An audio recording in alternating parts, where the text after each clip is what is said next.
Time for a Senior Citizens Forum. I'm your host, Janice Wood, and a Senior Citizens Forum is being presented by Benefits for You 2 Insurance Services, where they specialize in Medicare Advantage plan, Medicare supplemental plans, and prescription drug plans for people that are 65 years of age and older, and for some people that have approved disabilities under the age of 65. But I'm here with my trusty assistant. Hello. You've seen our shows before. Lauren Starkus, which is always a tongue twister. Yep. Okay. And Lauren and I are going to talk about one of our favorite subjects, and that's your medical bills.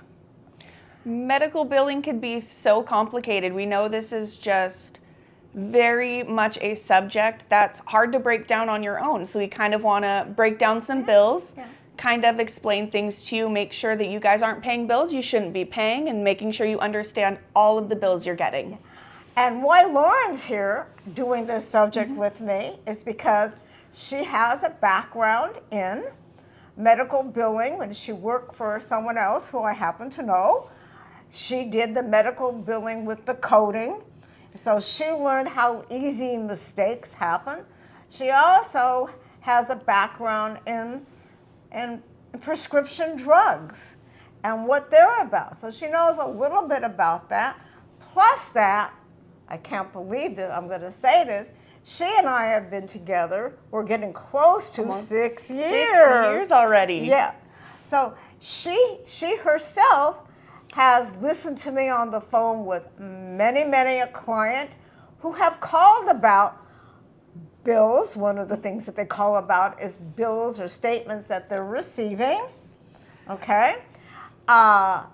She has worked with some of my clients and listening to them, and we both have a complete knowledge of what it is personally, and from working with people and from her doing the medical billing, how you have to know your benefits. And we talk about that a lot. Yes, we want to stress that. Please know your benefits. Knowing your benefits can save you a lot of heartache, time, effort, and energy figuring things out that you should have written down, that you should know, so you're not getting billed. Well, it's not that you're not getting bills, but at least you can look at the bills or the statements, those statements, and look at your calendar and match those statements to your calendar. And the problem with some of these bills is that they can be over 2 years old. Yes. And I know I live, and I know Lauren lives, thanks to me, by a calendar. Oh, yes. But I know a lot of you out there don't have that need to live by a calendar. But if I can express how important it is to write down those dates. Absolutely. If you don't write down those dates, there's no way to be able to tell if those bills that you are getting are correct or are for procedures you did have on correct dates. And when you get those bills that all of a sudden are 2 years old or even 3 years old, and I don't think they ever come much older than that, but you never know, okay? If you have it on a calendar, if you have it on a paper calendar, maybe you're throwing it out. But I know more and more of us are using calendars on our phones, or on our pads, whatever you want to call it, or our computer calendars. And some of those are synced together. So depending upon what your level of expertise is there, you have it. So I know I can go back and I can look. Yes. Okay. Also, if you go to a medical group who puts information on their site and they post everything, you can find that information if you go on to whatever it is that they call their system. Yes, most places they do have, it is a cloud-based calendar or kind of little area. It will have all of the procedures you've had, all of the dates you've had them on.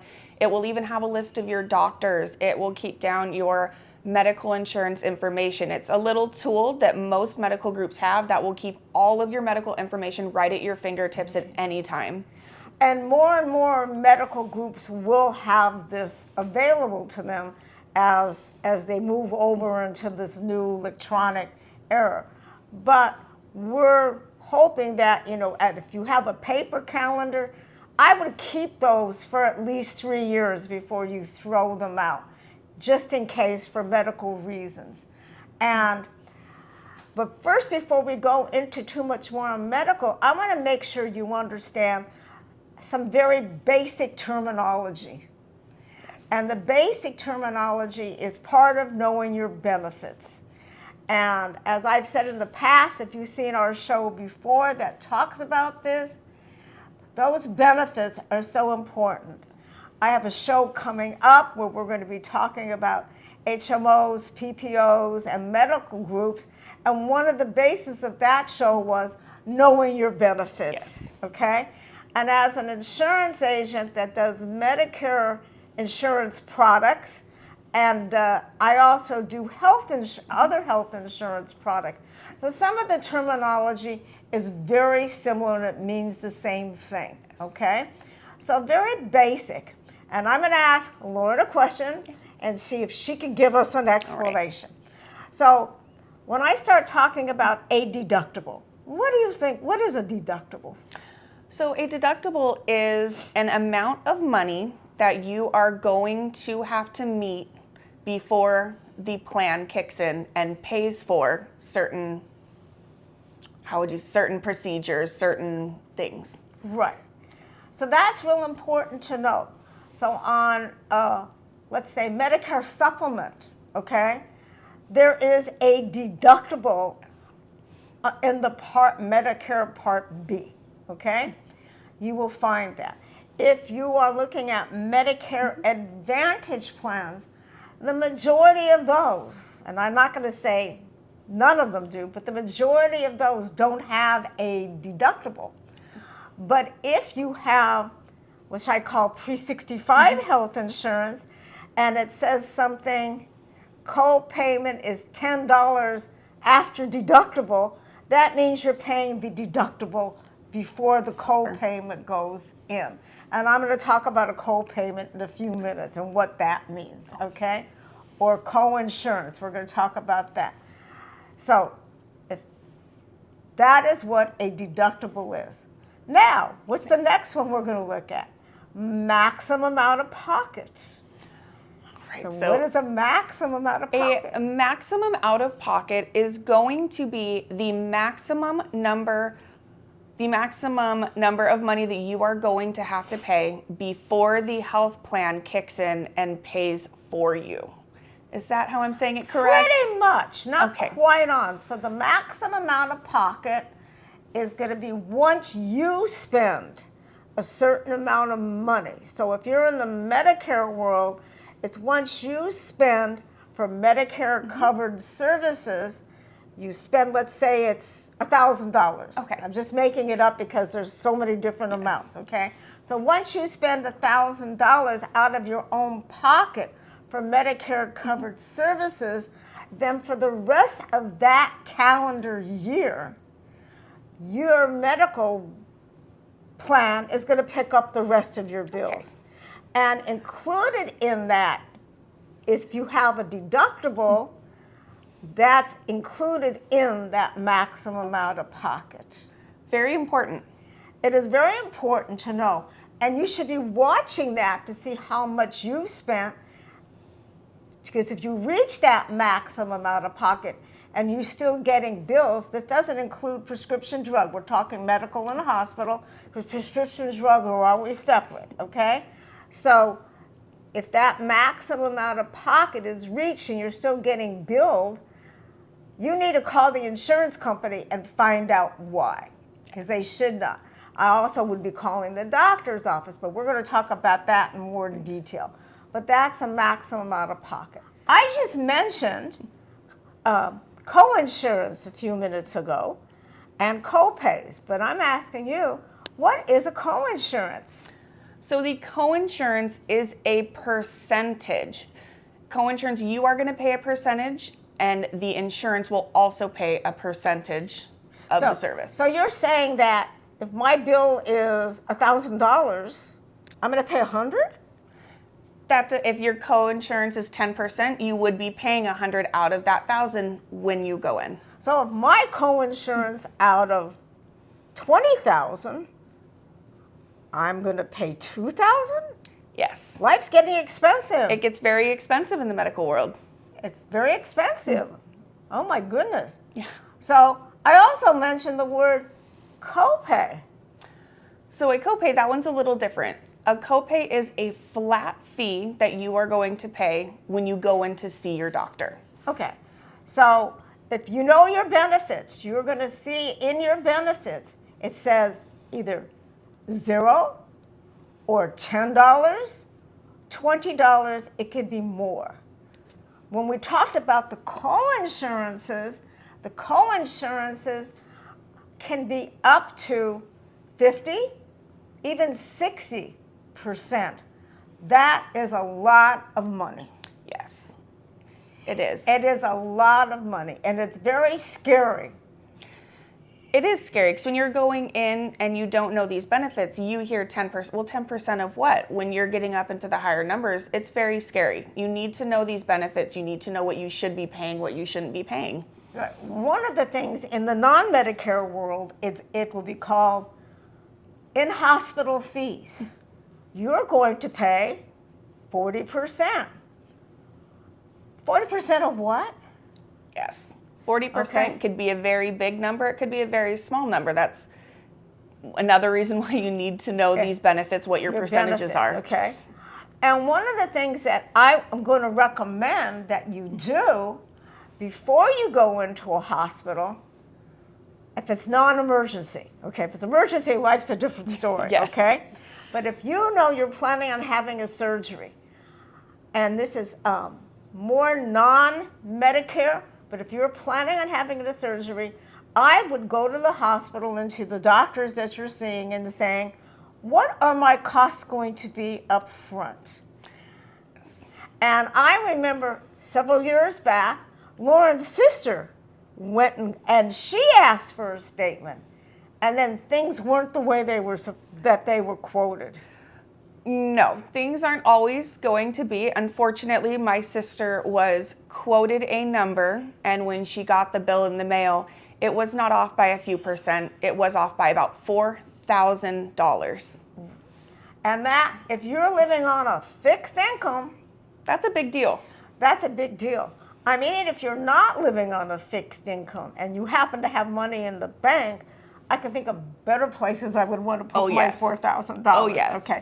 Even though medical is something that you have to have and it's so important, okay, you still need to know what to expect. Yes. But I would be asking, what is the surgery room fees if they have those charges? What are those anesthetic fees if they're going to have an anesthesiologist? Ask them what those fees are. And when you get those hospital bills, look for something very important. Duplicate charges. Yes. Duplicate charges are big on medical bills. They're major big. Look for those. Make sure they aren't billing you twice. I know when you're laying there and you don't feel good in a hospital, because I can have experienced it. The last thing you want to do is be writing down things, especially if you're in pain. Yes. Okay? But you should be looking at what those charges are. And if you don't agree with what those charges are, you have rights. Yes, that you absolutely have patient rights, and it is very big to advocate for yourself when you get your bills, when you get your insurance. If you don't advocate for yourself, no one else will. Okay. One of the things that you need to ask for, and I was reading and preparing for this particular show, is that people will go to the doctor and they'll find out that their doctor is out of network. Out of network is a big thing. Yes. So if you have an HMO, you definitely do not want to go out of network. No. But if you do go out of network within the medical group and the HMO, which are two separate things, because remember, the medical group is what provides you the services, and the insurance pays for those services, okay? You want to make sure that the medical group is giving you the referral that you need to go out. Now, just this last week, Lauren and I met with one of my clients who we've known for a long time. This person called me up. It was the end of the month, okay? Yes. Called me up and said, this is what's going on with my insurance. He had a legitimate complaint, but his medical group, one of the doctors that he was seeing within the medical group, said, you need to change your plan, okay? And then, all right, that was fine. I have no problem changing his plan, but because I knew my client well enough, I'm going, I don't know if this is a good idea. Yes. Okay. I did some research, and with talking to him, found out that his medical group, along with the approval of the insurance company, had referred him outside of his group. And if I would have changed him on the 29th of February for a March 1st effective date, he would have gone to those outside doctors and they would have said this to him. Mr. So-and-so, you don't have any coverage. Yes. So if you want to see the doctor, you're going to have to pay for it out of your own pocket. Mm-hmm. And because of that, I said, I'd be happy to change your plan, but let's make sure that your medical group, along with the new carrier that you want to go to, will approve you going to these outside doctors, okay? And it's very scary. So this person is now has homework from me. Yes. Okay? But I don't want to be responsible for him not receiving his services. Yes. When you change groups, you do have to keep in mind when you have out-of-network referrals, if you change, you could have your referrals taken away. Out-of-network is a very big deal. So talk to your agent and make sure you know your benefits before you make any changes when it comes to medical groups. I mean, it's very important. Even if you have a PPO, that doesn't mean that you're in network.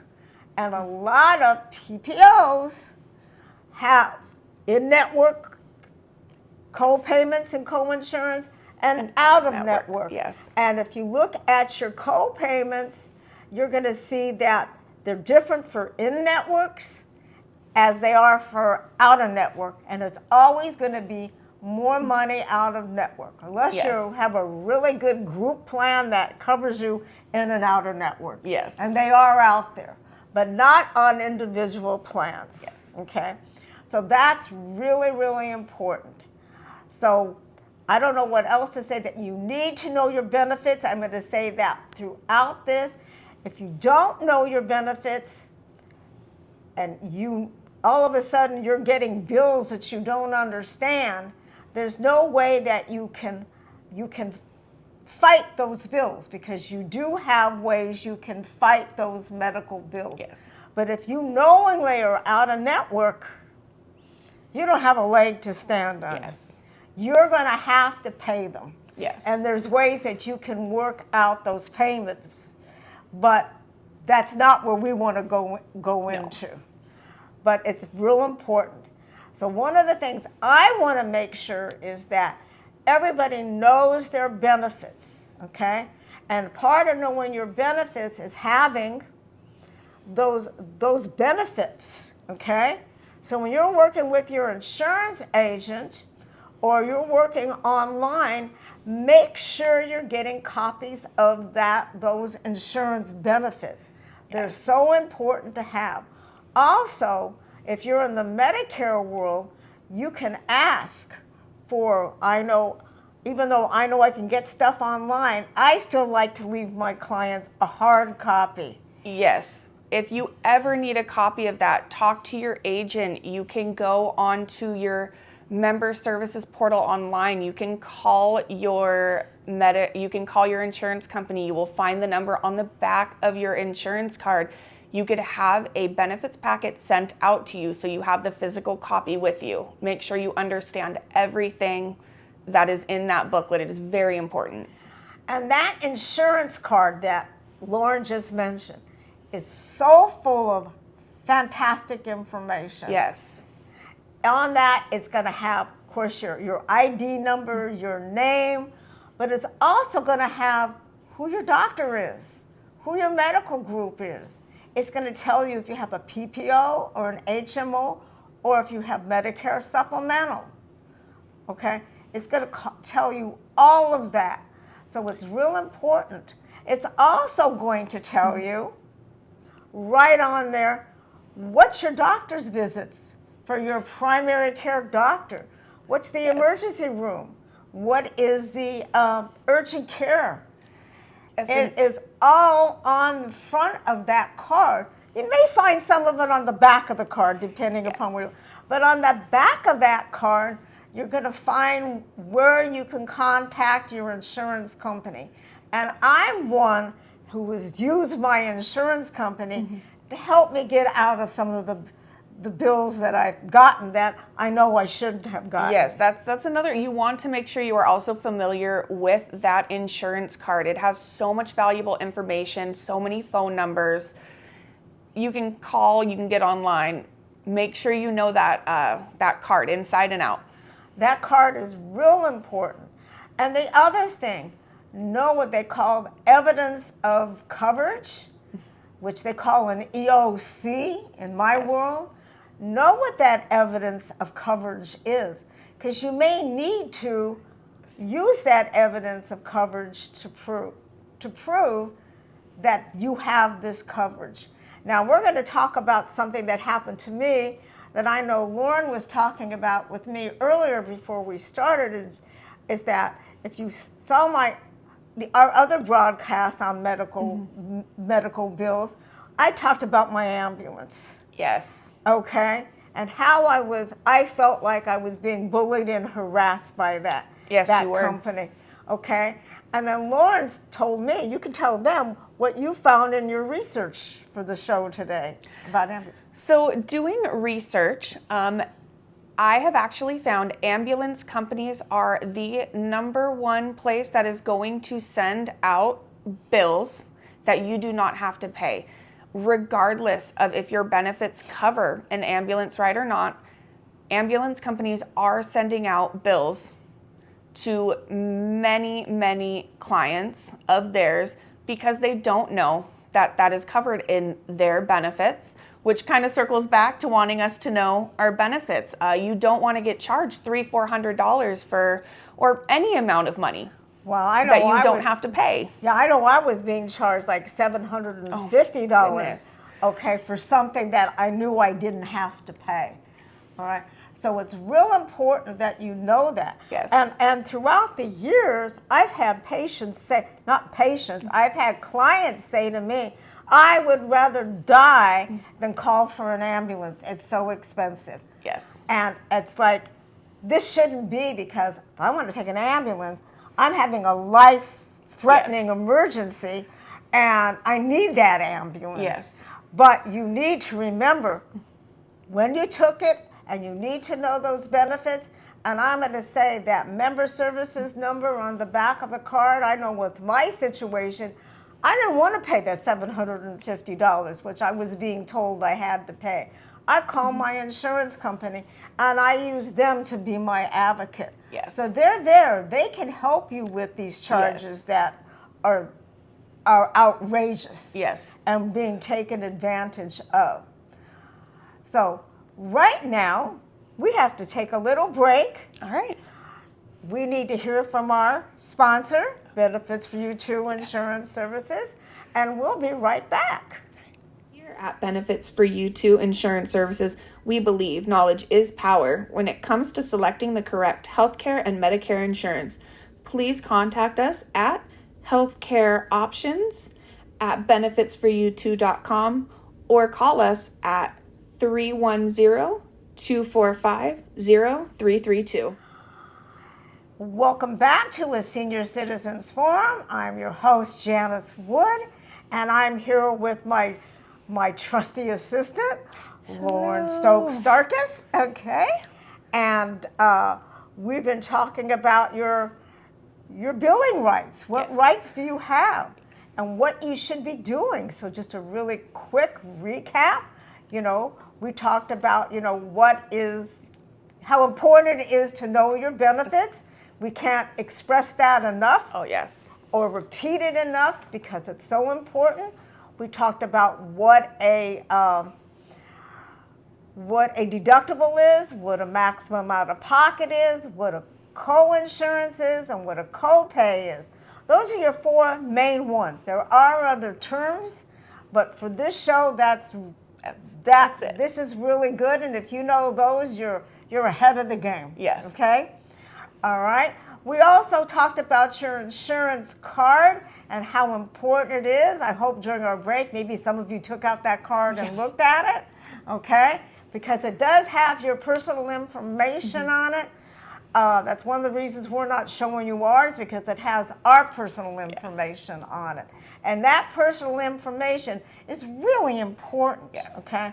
And one of the things the federal government, and I'm going to mention several federal government agencies in the next couple of minutes, they're really stressed. It doesn't matter if it's at the federal level or at your state level, keeping that personal information private, because as consumers, specifically seniors, we're targeted for scamming, which is one of my favorite subjects that I'm not going to go into today, but we will be going into it in the future. But I'm really, you need to protect yourself from scammers, okay? So one of the things, if you look on the back of a bill that comes into your home, okay? If you look at the back of those bills, it tells you how to file a grievance, okay? So if you get a bill for $500, which I have, for medical services that you know you shouldn't have to pay, or you look up to find out and you should know you shouldn't have had to pay it, and you get it, and you call the medical group, which is exactly the step you should take, and they say, well, we haven't billed your insurance carrier yet, or we haven't heard from it. Don't pay that. No. Okay? I would go back to the insurance carrier on that number on the back of the card and say, have you been billed for this yet? Because in our experiences, and both of it, and in our clients' experiences, sometimes that payment from the insurance company has not come in yet. Yes. Okay? That payment, that they've never been billed, which I've talked about on our previous show about a carrier not billing, all right? Or it just hasn't been taken care of yet. Yes. I had a bill that started out with around $700 and some dollars. I didn't get the bill until almost 18 months later. Yes. Okay? I called up exactly what I just said and found out, well, we're waiting for the insurance company to pay. Well, why do you have it marked past due? Yes. It's not my fault if hasn't been taken Yes. care of by the insurance company. When did this become my responsibility? Okay? But so many people would just take and write the check Yes, and just be done and with be it. done with it. And you never hear from them again. Well, in that, I think it was $700 and some dollars, I wouldn't pay it. They even called me to pay it, and I would say, did you bill the insurance company? Because I know what I was supposed to pay. Yes. All right? And over several months, the bill started becoming less. Okay, yeah. And then all of a sudden, I got a bill for $5. And I call up, why are you billing me for $5? Well, it's not covered by the insurance company yet. Now it's been zeroed out. But if I just would have gone and paid it, That would have been money you did not have to pay. money I did not have to pay. Absolutely, okay? And I would not want to do that. When you get those bills, you want to make sure you are checking that back on those calendar dates. Make sure that the codes are going with the procedure. Make sure you're having those procedures. You don't want to be paying bills just because you're told you have to. Okay, I'm looking in my hand because I have lots of information I want to share with everybody. One of the things, if you have Medicare, you're going to get something that looks like this, okay? It looks just like this, and it has the dates and the procedures. I used to take and throw these out. My experience in going into clients' home are, oh, I throw them out as soon as they come. Don't throw them out. I used to tell my clients, you know, you don't need them after a year. Yes, you do. You do need them after a year. I would keep them at the minimum of 2 years because most likely you're not going to be billed after 2 years, maybe 3 at the most. So if you don't have a calendar, then they have the date on here that it comes from Medicare showing when you went to the doctor. And these things are about, they're not that old. They're pretty accurate, okay? So you want to keep this. Also, my insurance carrier, I got to find it, there's so many pieces of paper here, also will send me a summary, okay? And it's going to look different from one carrier to the next and what it is on my services. I would keep those for the minimum of 2 years just in case you get a bill. So for instance, I received a bill for a service that I never had. Yes. I have a common name, it's Janice Wood. It's not Jones, but it is Wood, okay? And I know in my experience in my lifetime, I have run across a couple of Janice Woods. Now this is not my maiden name, as you would call it. And it's no longer even my married name, but I still go by the name of Janice Wood. But I received this bill, and to make a long story short, it wasn't my bill. It was for somebody else. But I questioned it. But they didn't make it easy for me to question. Okay? They made it hard for me to question it. Again, I used my insurance company as my advocate. Yes. And they said, we know nothing about this because on the bill it stated this amount was paid by the insurance company. They did not pay it. So they went back and we called, we got it taken care of. Long story short, I believe, I don't know for sure, that they put it with the wrong person, the wrong Janice Wood. But if I would have gone ahead and paid it, that other Janice would have liked me a whole lot. Oh, yeah. Because I just paid her bills. You paid her bills. Okay? So it's real important that you know the dates. You have the right to file a grievance. So on back of what you get from the insurance company, and the insurance company sends you a lot of information, you can grieve it. You want to settle it at the medical group or the doctor's office first. Then you want to go to a grievance. If at that point it does not work for you, you have other avenues to take. Yes. So one of the things that I found interesting, because I love doing research, is that I found out that there's a lot of groups out there that will help you with this. Oh. But I also found in doing research, there's the federal government has several different groups that will help you. I also learned that there was a law passed in, was it 2022? January 1st of 2022. What is the name of that law? It is a surprise bill law. I love the name of that. Yes. Because, well, all these bills that I've been talking about, they were definitely a surprise to me, okay? So there is a law out there to protect you. You can contact, can you find CMS in there? Let's see. Working. CMS, if you have Medicare, you know CMS stands for the Center of Medicare and Medicaid Services. Okay, I have lots of papers. Here it is right here. It looks like that. I got the last page.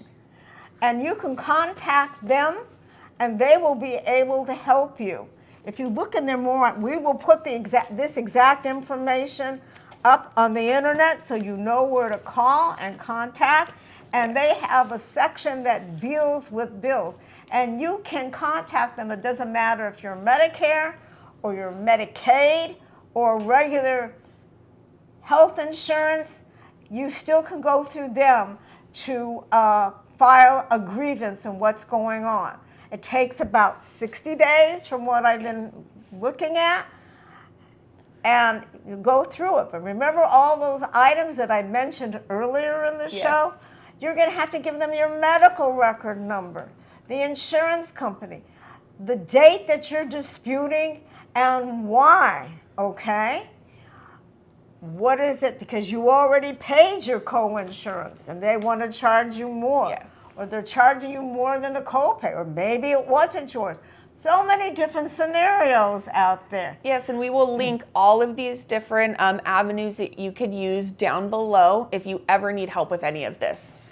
You totally need help. And one of the things I'm going to say, that CMS, the Center for Medicare and Medicaid Services, they're going to contact you through email back or however you tell them to contact you. So if you get a call from somebody saying they're from CMS and you didn't ask them to contact you and they don't want to talk about the specific subject that you want to talk about, don't answer any questions because it's a scammer. Yes, just hang up. You don't need to, if they're asking you any of that information over the phone, just hang up on them. If you did not give them permission to call you, they will not call you. And it usually takes about 60 days. Yes. Okay? Also, another place that we can talk about is from the consumer. It's called the Consumer Financial Protection Bureau. Okay? This is another federal agency that you can call. And if you look at this, what does it say? Know your rights. Know your rights. Know your benefits. So you need to know all of that. Know your rights protection when it comes to medical bills and collections. If they send you to a collection agency, don't get scared. Just get yourself together when you see it, because everybody's going, oh my God, I went to a collection agency, okay? So they went to a collection agency. Yes. If that bill wasn't supposed to be given to you and they're using the word collection agency because they know that's instantly you're going, oh no. You will get scared and you will instantly pay that bill in fear of going into collections. Right. Yes. And it's like, know those rights. Again, we will post this information about the CFBP.gov. Those are sites that are real important. Also, each and every one of your states will help you out. Yes. I would look I know in California, it's called the Department of Insurance. If you're in a state, they may have a different name for it, but look within there to see where you can go to get help. Now, one of the subjects we didn't talk about, what happens all of a sudden you have to pay those bills. Yes. Okay? They will also help you find ways to pay those bills and get them paid off and get it worked out for you with your budget, okay? So some of these bills may be correct. Maybe you can't afford to pay them. But there are ways that they're going to know of that we don't have time to go into in this particular Yes, they will have broadcast. multiple resources that can help you with those bills if you cannot pay them. And those resources, like Lauren said, they are out there. Even I know in the hospital, I had a friend that I took her to the hospital. She couldn't afford to be there, and they will work something out with you. But again, know what your rights are. I don't know how to express that. There's just no words I can say on how to express that. We always want to say, know those benefits, know your rights, know you have options. There are options out there. There are resources out there. Okay. And you can always give me a call. You can always contact me. And I'm at benefitsforyou2 for insurance purposes.com. Either you can put my name in front of that, Janice at, or you can put Lauren at, or you can use our email that's for the show. But you can contact us and we will help you find a way to get that taken care of. If you're within the state of California, we're more than happy to review your benefits with you. And if you need more explanation, we're happy to do that. Now, one of the areas that we haven't gone into is that your prescription drugs on those bills are a little bit different. Yes. Okay? They have their own deductibles. They're going to have their own co-insurances, and they have their own language. Very much, yes. Okay? And so tell them what a tier is.